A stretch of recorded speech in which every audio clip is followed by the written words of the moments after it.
we are going to discuss about attachments of humerus bone, anterior view, particularly its anterior aspect. So this is the head of the humerus. This is the capsular ligament of the shoulder joint. So this is interrupted capsular ligament. So this capsular ligament is attached to the anatomical neck except on the medial side, where the line of attachment dips down by 2 centimeter. So there the line of attachment dips down by 2 centimeter, as we can see in the diagram. Now the line of attachment is interrupted at the intertubercular sulcus. So as we know that this is the intertubercular sulcus. So the line of attachment is interrupted to provide an aperture through which the tendon of the long head of the bicep brachii leave the joint cavity.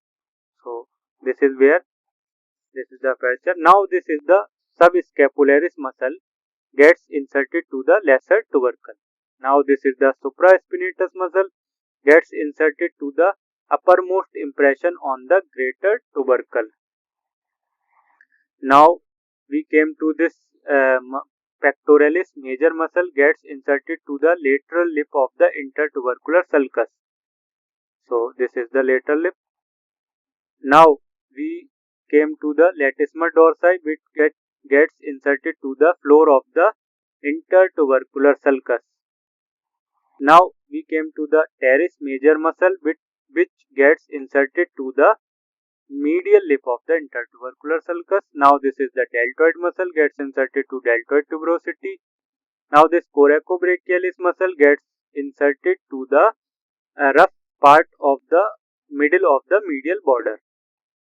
So now we came to this brachialis muscle originates from the anterolateral and anteromedial surface of the shaft in lower part. So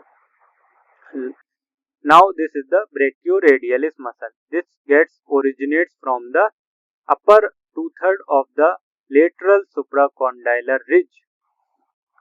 So this is the supracondylar ridge. Now this is the extensor carpi radialis longus originates from the lower one-third of the lateral supracondylar ridge. Now this is the pronator teres originates from the lower one-third of the medial supracondylar ridge. Now we came to this common flexor origin. So this is the superficial flexor muscles of the forearm originates by a common origin known as common flexor origin on the anterior aspect of the medial epicondyle. So this is the common flexor. Now we came to the common extensor origin, from where the superficial extensor muscles and the supinator muscle originates from the anterior aspect of the lateral epicondyle, known as common extensor origin. So this is common extensor origin. Now we came to this capsular ligament of elbow joint. So this is attached to the lower end along a line that reaches the upper limits of the radial and coronoid fossa. So on the anterior aspect. Now we will discuss about the attachments on the posterior aspect in the next part. Thank you.